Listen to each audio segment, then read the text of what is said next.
Hello students, मैं अंजलि पयाल स्वागत करती हूं आपका आईसीटी वर्चुअल क्लासरूम देहरादून से। कैसे हैं आप सब लोग? उम्मीद करती हूं आप सब लोग अच्छे होंगे और अपनी लाइफ में बहुत बेहतर कुछ कर रहे होंगे। हम बात कर रहे हैं क्लास 8th के साइंस की और इसमें हमारा चैप्टर 5th का आज हम रिवीजन करेंगे। ठीक है, तो चैप्टर 4th के रिवीजन में हमने सारे प्रश्न उत्तर देख लिए थे जो जो पॉसिबल थे किसी भी टॉपिक से। क्या क्या संभव प्रश्न पूछे जा सकते हैं वो हमने देखे थे, उनके उत्तर किस प्रकार लिखेंगे वो हमने यहाँ पर सीखा था।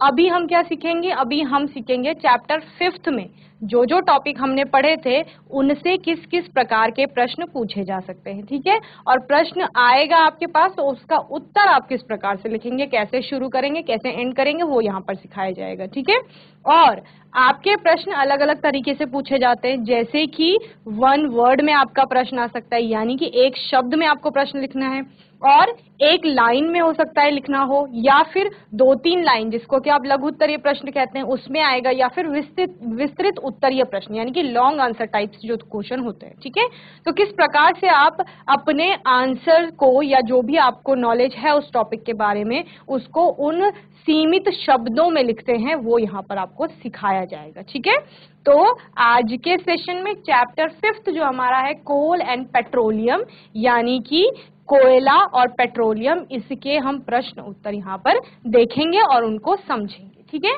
चलिए तो पहला प्रश्न है आपका, name some renewable source of energy. ठीक है, सोर्स ऑफ एनर्जी, ऊर्जा के स्रोतों के बारे में बात हो रही है। और ऊर्जा हमें कहाँ से मिल रही है? बहुत सारी चीजों से हमें ऊर्जा मिल रही है। ठीक है, सबसे main source of energy sun है, सूर्य है। ठीक है, सूर्य का प्रकाश आ रहा है, हवा हो गई, हवा के अलावा जल हो गया, इन सब से ऊर्जा उत्पन्न की जा रही है। ठीक है, या हमें ऊर्जा मिलती है। इसके अलावा कोयला, पेट्रोलियम, ठीक है, गैसेस हैं नेचुरल, इन सभी से ऊर्जा का उत्पादन किया जाता है। लेकिन यहाँ पर पूछा जा रहा है कि ऊर्जा का रिन्यूएबल सोर्स कौन सा है। रिन्यूएबल सोर्स से क्या तात्पर्य है? रिन्यू हो रहा है जो, यानी कि नवीकरण जिसका हो रहा है। ठीक है, यानी पुनः जिसको आप प्राप्त कर रहे हो। तो हम क्या कहते हैं कि जैसे सूर्य से आने वाला प्रकाश है, या पानी है, या हवा है, ये सब आपके कैसे होते हैं? रिन्यूएबल सोर्स ऑफ एनर्जी होते हैं। ठीक है, किस प्रकार से रिन्यूएबल सोर्स ऑफ एनर्जी है? देखो, सूर्य की बात की जाए तो जब से हमारी पृथ्वी की उत्पत्ति हुई या जब से हम सौर मंडल के बारे में पढ़ रहे हैं कई वर्षों से, कई लाखों वर्षों से, कई हजारों वर्षों से, तब से लेकर आज तक सूर्य हमको कंटिन्यूअसली एनर्जी देता आ रहा है। सूर्य का प्रकाश हमें लगातार मिल रहा है। हवा की बात करें तो हवा भी हमें इतने समय से मिल रही है, और ऐसा नहीं है कि एक समय आएगा कि हवा खत्म हो जाएगी, ऐसा अभी तक कुछ ज्ञात नहीं है। और वाटर की बात करें तो वाटर भी क्या होता है? रिन्यू होता रहता है। रिन्यू होने से क्या तात्पर्य है कि पानी, जल की बात करते हैं तो जल अलग अलग आपको अवस्थाओं में मिलता रहता है। ठीक है, यानी कि अगर हम बात करें कि कहीं पर पानी खत्म हो गया है, जैसे कोई नदी थी और वो नदी सूख चुकी है। ठीक है, सूख करके क्या हुआ होगा? सूखने से क्या तात्पर्य है कि नदी में पानी था, उसमें सूर्य का प्रकाश पड़ा, गर्मी पड़ी, उसके बाद पानी क्या हो गया? भाप बन करके उड़ गया। भाप बन करके उड़ के वो कहाँ गया? ऊपर गया आसमान में, वहां संघनित होकर बादलों का उसने रूप ले लिया। तो पानी कहीं ना कहीं तो हमारे एनवायरमेंट में है ना, वो नदी से या तालाब से वाष्पीकृत होकर के कहाँ चला गया? बादलों में चला गया। फिर बादलों में वो संघनित हो गया, उसके बाद में क्या होगी? बारिश होगी और वो कहीं ना कहीं गिर जाएगा फिर से। तो इस तरीके से जल चक्र में हम ये पूरा साइकिल पढ़ते हैं। तो हमारे पूरे एनवायरमेंट में कहीं ना कहीं पानी विद्यमान है और वो पूरे चक्र में घूम रहा है। ठीक है, तो खत्म नहीं हुआ है, समझ रहे हैं? तो इसीलिए उसको क्या कहा जा रहा है? रिन्यूएबल सोर्स ऑफ एनर्जी कहा जा रहा है। सेम हमने किसके लिए बोला? सूर्य के लिए बोला। ऐसा तो नहीं है ना कि आज हम बहुत ज्यादा धूप सेक लेंगे, हमें ठंडी लगेगी, तो कल सूर्य हमें गर्मी नहीं देगा, कहेगा खत्म हो गया, ऐसा नहीं है ना।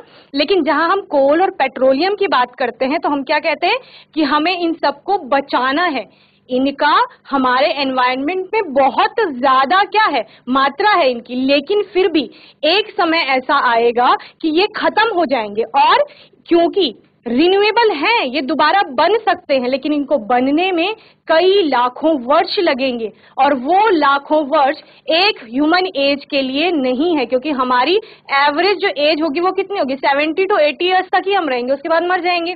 तो 70-80 साल में कोयला नहीं बनेगा, ना ही पेट्रोलियम प्रोडक्ट्स बनेंगे, उनको बनने में लाखों वर्ष लग रहे हैं, इसलिए वो रिन्यूएबल में नहीं आ रहे। वो किस में आएंगे, वो नॉन रिन्यूएबल में आएंगे। तो प्रश्न था name some renewable source of energy, यानी कि आपका ऊर्जा के कुछ नवीकरणीय स्रोतों के नाम आपको बताने हैं। तो जब वो नवीकरणीय स्रोत पूछे जाएंगे तो आप कहेंगे जल, वो एक नवीकरणीय स्रोत है, पवन हो गई हवा, उसके अलावा सौर यानी सूर्य का प्रकाश जो आ रहा है वो नवीकरणीय स्रोत में आएगा। तो नवीकरणीय स्रोत समझ गए, जो कि हमें लगातार दे रहे हैं और जिनको वापस प्राप्त किया जा सकता है, ठीक है, वो खत्म नहीं होंगे कभी, तो ये नवीकरणीय हो गई। जब गैर नवीकरणीय स्रोत कहा जाएगा तो वो क्या है, जिनकी एक सीमित मात्रा है, इनकी मात्रा सीमित नहीं है। सीमित मतलब हमारे पास 5 किलो ही कोई चीज है तो वो खत्म होगी एक न दिन, चाहे हम 1-1 ग्राम करके यूज कर रहे हैं, बहुत समय तक रहेगा लेकिन फिर भी खत्म हो जाएगा, ठीक है।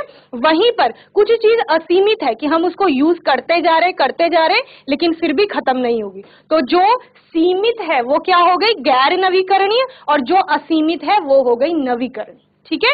इतना सा डिफरेंस है। जल्दी से आंसर नोट करेंगे, फिर नेक्स्ट क्वेश्चन करेंगे। जीआईसी क्वाणु, जीआईसी बीरो खाल, बच्चों नोट भी करेंगे साथ साथ, ठीक है। प्रश्न पूछा जाएगा फिर आपको उत्तर देना है, क्योंकि चैप्टर बहुत अच्छे से समझाया गया है। कैसे कोल बन रहा है, कोल का फॉर्मेशन हो गया, कैसे पेट्रोलियम प्रोडक्ट्स बन रहे हैं उनका फॉर्मेशन हो गया, रिफाइनिंग यानी कि शोधन, जो चीज आपको प्राप्त हो गई है, आपने कहीं पे खुदाई की और वहां से आपको कोयला मिल गया है, ठीक है, या आपको कोई भी पेट्रोलियम प्रोडक्ट मिल गया है, उस पेट्रोलियम प्रोडक्ट का शोधन किस प्रकार होगा, यानी कि उससे पेट्रोलियम से मतलब पेट्रोल से नहीं है, पेट्रोलियम से तात्पर्य है पेट्रोल भी, डीजल भी, और भी उसके अंदर बहुत सारी जो आपकी क्या होंगी, ऊर्जा के स्रोत होंगे, या ऊर्जा के क्या फॉसिल फ्यूल जिनको आप कहते हैं, जीवाश्म ईंधन, वो उसके अंतर्गत आते हैं। जब हम रिफाइनिंग पढ़ते हैं, शोधन पढ़ते हैं, तो वहां पर हम पेट्रोलियम प्रोडक्ट्स को अलग अलग रिफाइन करते हैं, अलग अलग शोधित किया जाता है, और तब अलग अलग प्रकार के हम वहां पर फ्यूल्स निकालते हैं, ठीक है। तो ये आपका पहला प्रश्न हो गया कि नवीकरणीय स्रोत, तो नवीकरणीय स्रोत में आ गए जल, पवन और सौर। ओके, चलिए नोट करेंगे।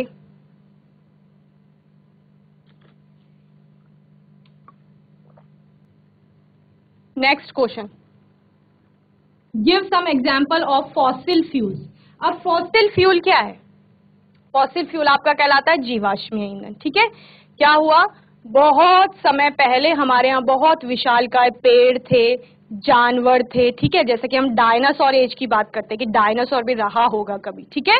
तो ऐसे ही बहुत वर्षों यानी कि मिलियंस ऑफ ईयर्स अगो की बात कर रहे हैं, यानी लाखों वर्षों पूर्व बहुत विशालकाय पेड़ पौधे, जीव जंतु रहे होंगे, और फिर क्या हुए होंगे, उन्होंने अपना एक लाइफ साइकिल पूरा किया। जैसे हम लोग जन्म लेते हैं, जन्म लेने के बाद क्या होता है, एक लाइफ साइकिल चलती है, हम थोड़े बड़े होते हैं, फिर युवावस्था में आते हैं, फिर वृद्ध होते हैं, फिर एक दिन हमने मर जाना है, ठीक है। तो वैसे ही पेड़ पौधों का भी होता है, पेड़ पौधे पहले बहुत छोटा होता है पौधा, फिर थोड़ा पेड़ बनता है, फिर विशालकाय पेड़ बनता है, फिर वो क्या होता है, एक दिन सूख जाता है, फिर सूखने के बाद धरती पे गिर जाता है। यही होता है, यही किसके साथ होता है, यही जानवरों के साथ यानी जंतुओं के साथ भी सेम यही होता है।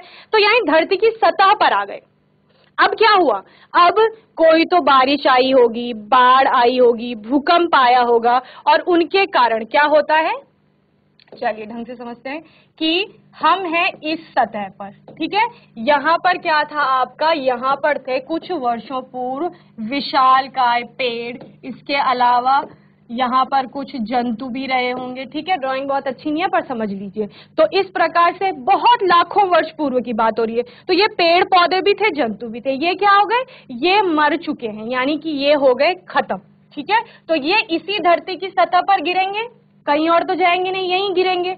फिर क्या होगा, फिर बारिश हुई, बाढ़ आई, भूकंप आया, भूस्खलन आया, कुछ ना भी हो, हवा चली, तो इनके ऊपर धीरे धीरे क्या बनती गई, इनके ऊपर लेयर्स आती गई, परतें आती गई, ठीक है। और ये क्या करते चले गए, इनका शुरू होने लगा यहाँ अपघटन, ठीक है, डिकम्पोज होने लगी। और डिकम्पोज कैसे होंगी, जैसे कि कोई जंतु मरा होगा, ठीक है, कोई भी एनिमल मर गया होगा, वो धरती की सतह पर आ गया, उसके ऊपर आ गई मिट्टी के लेयर, फिर कुछ पत्थर आ गए, फिर कुछ पानी आ गया, इस तरीके से बहुत सारी लेयर्स बन गई, वहां उसका डिकम्पोजिशन होना स्टार्ट हो गया।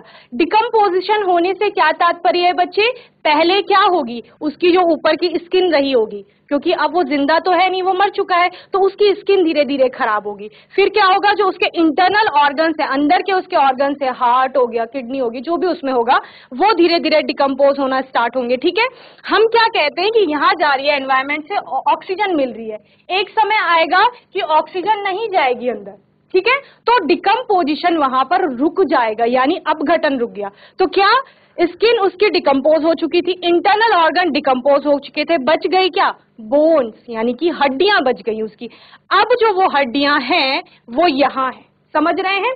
अब हम कहां पर हैं, हम यहाँ पहुंच चुके हैं, जो जिंदा लोग हैं, समझ रहे हो। और ये लेयर्स, परतें बन गई है, और जो वो कई लाखों वर्ष पेड़ पौधे गिरे थे, कई वर्षों पूर्व, लाखों बोलो, हजारों बोलो, सैकड़ों, जितने में डिकम्पोजिशन हो रहा है, ठीक है, वो यहाँ आ चुके हैं, मिट्टी की सतह के नीचे, समझ रहे हैं, और हम यहाँ पर हैं।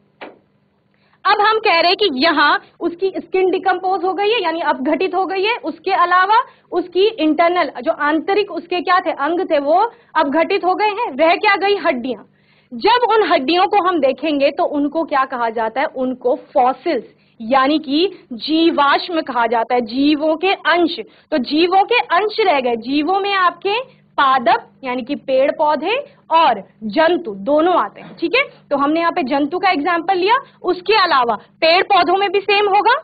धीरे धीरे क्या होता है, पहले पेड़ गिरेगा, सूखेगा, उसकी पत्तियां सूखेंगी, उसकी जो बाहर की जो कॉर्क होती है, छाल होती है, वो वाली खराब होगी, फिर अंदर की जो उसकी स्किन होगी वो धीरे धीरे खराब होगी, कुछ तो बचेगा लास्ट में, जब अपघटन रुक जाएगा तो जो भी लास्ट में उसके अंश बचेंगे उनको फॉसिल यानी कि जीवाश्म कहा जाता है। अब कहा जा रहा है जीवाश्म ईंधन।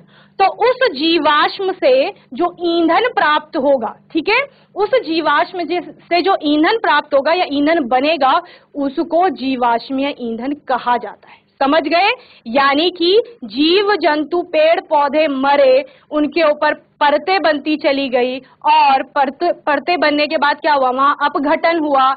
अपघटन होने के बाद कुछ तो बच गया, जो रिमेनिंग सब्सटेंस थे, उनको क्या कहा गया, उनको कहा गया फॉसिल्स यानी कि जीवाश्मीय। और इन जीवाश्मों का, ये जो जीवाश्म बने, इनका जब ईंधन के रूप में रूपांतरण होगा तो उसको जीवाश्मीय ईंधन कहा जाएगा।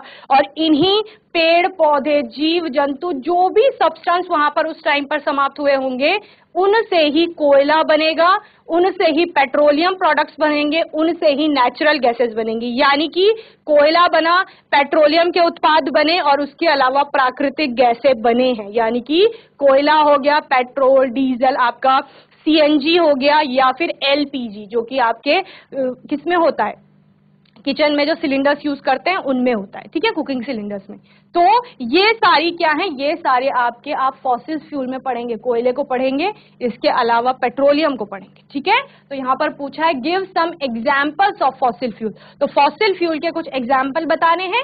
फॉसिल फ्यूल यानी जो जीवों के अंशों से ईंधन बने हैं, जीवों के अंशों से, यानी जंतु मरे, पेड़ पौधे मरे, उनके बाद जो उनके अंश रह गए, उनसे ईंधन का निर्माण हुआ है, ठीक है, उनको जीवाश्म ईंधन कहा जा रहा है। चलिए, तो आंसर क्या क्या हो जाएंगे आपके, कोल, पेट्रोलियम, नेचुरल गैसेस, यानी कि कोयला हो गया, पेट्रोलियम हो गया, और प्राकृतिक गैसें हो गई, ठीक है।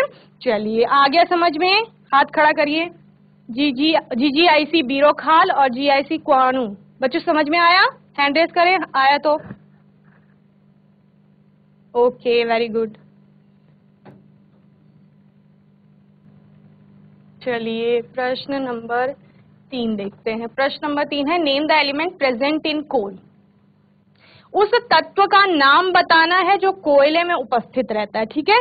तो कोयले की फॉर्मेशन कैसे हुई, ऐसे हुई जैसे हमने पहले क्या पढ़ा आपका, कि यहाँ पर फॉसिल फ्यूल का निर्माण हो रहा है, तो कोयले का निर्माण ऐसे ही होता है, बहुत विशालकाय पेड़ पौधे थे लाखों वर्ष पूर्व, वो धरती की सतह पर गिर गए, फिर उनके ऊपर मिट्टी आ गई, पानी आ गया, कई परतें बन गई, धीरे धीरे उन पेड़ पौधों का अपघटन हुआ। अपघटन होने के बाद लास्ट में जैसे मैंने कहा बोन्स बच गई, हड्डियां बच गई, या फिर पेड़ पौधे के कुछ अवशेष बच गए, तो वो जीवाश्म कहलाए। उन जीवाश्मों से जब किसका निर्माण हुआ, ईंधन का निर्माण हुआ, तो उसी को कोयला कहा गया। ठीक है, तो कोयले में पूछा जा रहा है तत्व कौन सा प्रेजेंट है, तो हम पढ़ते हैं अपघटन में लास्ट में फॉर्म होता है कार्बन। ठीक है, और क्योंकि वहां पर कार्बन बन रहा है तो उसको कार्बोनाइजेशन भी कहा जाता है उस प्रोसेस को। ठीक है, GGIC बीरो खाल, बच्चे ध्यान देंगे। ठीक है, name the element present in coal. कोयले में तत्व कौन सा उपस्थित है, तत्व क्या है, जो एक समान परमाणु से बना हुआ है। ठीक है, तो कार्बन हो गया, ऑक्सीजन, सल्फर, ये सारे तत्व कहाँ उपस्थित रहते हैं, आपके कोयले में उपस्थित रहते हैं। मेनली आपका कार्बन प्रेजेंट रहता है। ठीक है, चलिए नोट करेंगे।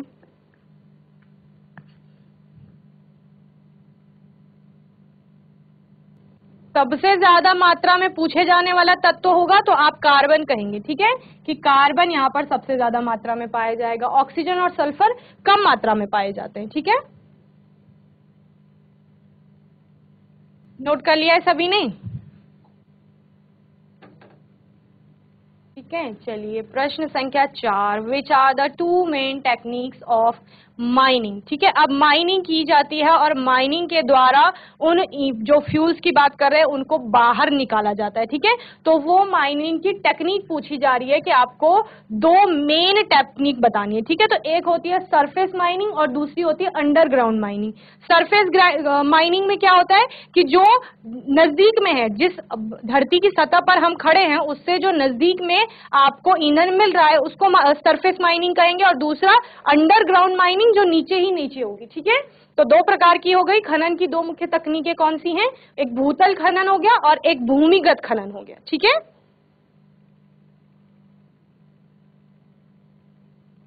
तो प्रश्न आपके पास किसी भी प्रकार से पूछे जा सकते हैं, आपको टॉपिक क्लियर होना चाहिए, तो आप आंसर लिख लेंगे उसके अकॉर्डिंग। ठीक है,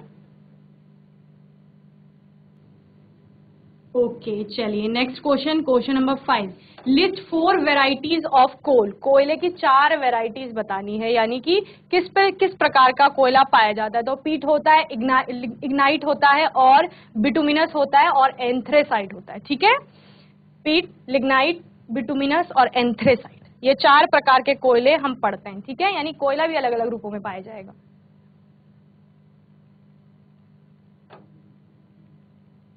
चलिए question number 6, name the process of conversion of wood into coal. यानी कि जब हमने कहा कि पेड़ गिरा, ठीक है, और पेड़ से फिर क्या हुआ, उसका अपघटन हुआ, पेड़ की पत्तियां सड़ गई।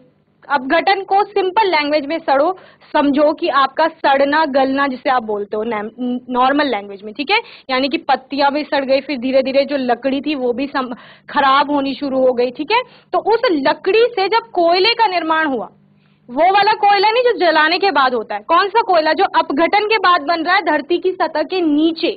ठीक है, वहां कोयले का निर्माण हो रहा है, उस ईंधन का निर्माण हो रहा है, जिसका उस कोयले की बात की जा रही है। तो उस कन्वर्जन यानी कि रूपांतरण जो होता है उसको क्या कहा जाता है, तो उसका आपको कार्बोनाइजेशन कहा जाता है। मैंने आपको बताया है कि कोयले में मेनली जो सबसे ज्यादा मात्रा में तत्व पाया जाता है वो क्या है, वो है कार्बन। ठीक है, क्या होता है, ध्यान से सुन लो बस एक लाइन, कि कोयले में होता है सबसे मुख्य तत्व कार्बन। ठीक है, तो जब कोयले का निर्माण हो रहा है यानी कार्बन का निर्माण हो रहा है। ठीक है, तो कार्बन का निर्माण, कार्बोनाइजेशन। ठीक है, समझ गए, क्या कहा, लकड़ी से यानी उस पेड़ से जो लाखों वर्ष पूर्व खराब हुआ था, सूखा था, या धरती की सतह पर गिरा था, उस लकड़ी से कोयले का निर्माण हुआ, और कोयले में सबसे ज्यादा पाया जाने वाला तत्व है कार्बन। तो आप इनडायरेक्टली क्या बोल सकते हो, देखो हमने कहा कि ये लकड़ी थी। ठीक है, ये लकड़ी यानी पेड़, ये गिरा और लाखों वर्ष पूर्व पहले यानी इसका अपघटन होना शुरू हो गया। ये किस में बदला, ये बदला कोल में, यानी कोयले में बदला, कोयले का निर्माण हुआ इससे। कोयला क्या है, मेनली कार्बन है। ठीक है, तो आप डायरेक्ट बोल सकते हैं कि लकड़ी से कार्बन का निर्माण हुआ है। ठीक है, तो लकड़ी से कोयले का निर्माण यानी कार्बन का निर्माण, तो कार्बन का निर्माण यानी कार्बोनाइजेशन। क्लियर है? हैंड रेस करिए, समझ आ गया? कोयले से आपका लकड़ी से कोयले का निर्माण यानी कार्बन का निर्माण, तो कार्बन का निर्माण यानी कार्बोनाइजेशन कहा जाएगा। ठीक है, तो जब भी पूछा जाएगा कि उस प्रक्रिया को क्या कहा जाएगा जिसमें जो कोयला है वो लकड़ी से मिलता है या लकड़ी कोयले में बदलती है, तो उसको कार्बोनाइजेशन कहा जाता है। ठीक है, समझ गए? GGIC बीरो खाल,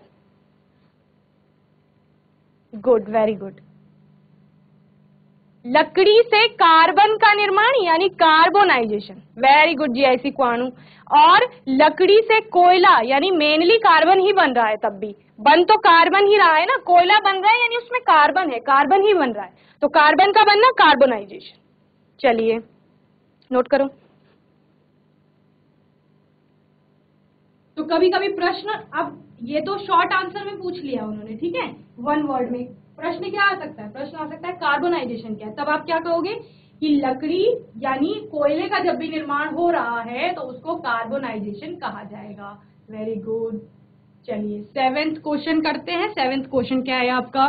क्वेश्चन नंबर 7 है, mention the temperature at which destructive distillation is done. ठीक है, तो डिस्ट्रक्टिव डिस्टिलेशन कितने तापमान में होता है, यानी भंजक आसवन की बात कर रहे हैं, तो वो 1000 डिग्री सेल्सियस पर होता है। ठीक है,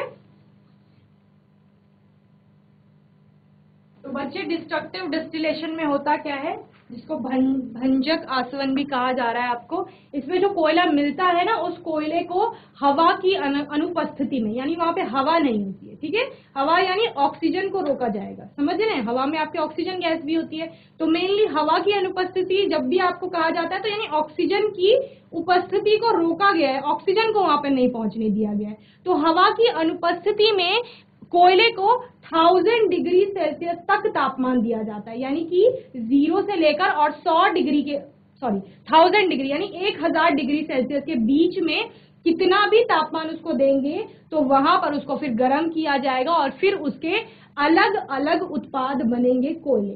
सिंपल है, यानी कि कोयले को हवा की अनुपस्थिति में 1000 डिग्री सेल्सियस तक क्या किया जा रहा है, गर्म किया जा रहा है, और तब उसके उत्पाद बन रहे हैं, तो इसको क्या कहा जाएगा, डिस्ट्रक्टिव डिस्टिलेशन कहा जाएगा। When the crude oil is referred to be sweet,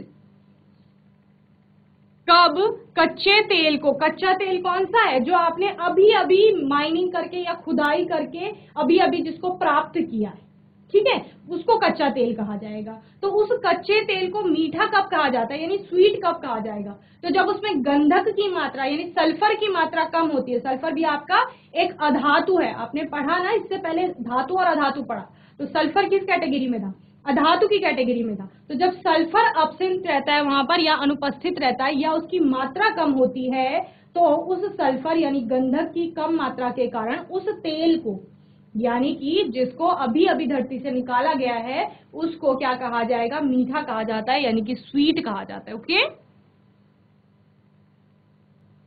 चलिए प्रश्न संख्या 9, name the process of conversion of kerosene into gaseous hydrocarbon. ठीक है, तो इसको क्या कहा जाता है, इसको कैटेजेनेसिस कहा जाता है। ठीक है,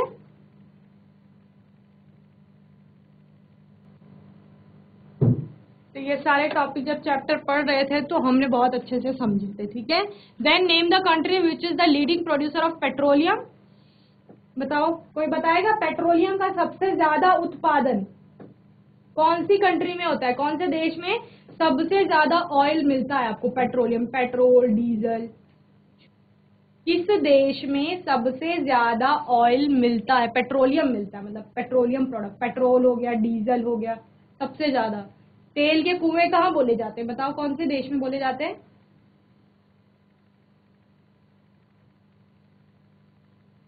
बताओ। अरब कंट्री सुना है, ठीक है, तो सऊदी अरेबिया, सऊदी अरब में सबसे ज्यादा पेट्रोलियम का उत्पादन होता है। ठीक है, सुना है आप लोगों ने, ऐसा तो सुना ही होगा कि सऊदी अरब में तेल के कुएं हैं और वहां उत्पादन बहुत ज्यादा होता है, इसलिए वो और कंट्रीज को क्या करेगा, निर्यात करेगा, ठीक है, बेचेगा दूसरी कंट्रीज को, पेट्रोलियम प्रोडक्ट बेचेगा। ओके, चलिए एक और question, question number 11, name the gas that occurs over petroleum in reservoirs deep inside the earth. ठीक है, यानी अर्थ की नीचे, जब हम डीप इनसाइड द अर्थ, बहुत गहराई में जाते हैं तो हमें पेट्रोलियम मिलता है, लेकिन पेट्रोलियम से ऊपर एक गैस भी हमें मिलती है, वो गैस कौन सी है? तो जब हम पेट्रोलियम का प्रोडक्शन देख रहे थे तो हमने क्या देखा, जो नेचुरल गैस होती है वो पेट्रोलियम से ऊपर पाई जाती है। यानी अगर हम यहाँ हैं धरती की सतह में या पानी की सतह में, जो जनरली हम देखते हैं कि समुद्र तल के नीचे, ये समुद्र है सपोज, ठीक है, इसके नीचे यहाँ कहीं तो धरती भी होगी ना, समुद्र के नीचे यहाँ एक लेवल आएगा, समुद्र के नीचे भी धरती की सतह होगी, फिर उसके नीचे हमें क्या मिलेगा, पेट्रोलियम प्रोडक्ट्स मिलेंगे। ठीक है, और ये पेट्रोलियम प्रोडक्ट के ऊपर यहाँ कहीं, यहाँ क्या होता है, नेचुरल गैस मिलती है, यानी प्राकृतिक गैस। क्लियर? चलिए, तो उस गैस का नाम बताइए जो पृथ्वी के अंदर गहरे जलाशयों में पेट्रोलियम के ऊपर पाई जा रही है। तो पेट्रोलियम के ऊपर मिल रहा है, पेट्रोलियम का मतलब जो भी पेट्रोल डीजल कुछ भी हो सकता है आपका। ओके, तो उसके ऊपर क्या मिल रही है, उसके ऊपर मिल रही है नेचुरल गैस, यानी कि प्राकृतिक गैस। ओके, चलिए क्वेश्चन नंबर 12, एक्सपेंड पीसीआरए, यानी कि पीसीआरए का फुल फॉर्म पूछा जाता है। ठीक है, कई एग्जाम्स में आता है क्वेश्चन हायर क्लासेस में। तो पीसीआरए का फुल फॉर्म है पेट्रोलियम कंजर्वेशन रिसर्च एसोसिएशन। ठीक है, ये एक संघ है, एसोसिएशन है जो कि पेट्रोलियम कंजर्वेशन पे रिसर्च करता है। तो पेट्रोलियम संरक्षण अनुसंधान संघ इसे कहा जाता है, पीसीआरए। ओके, तो इसको याद रखेंगे आप।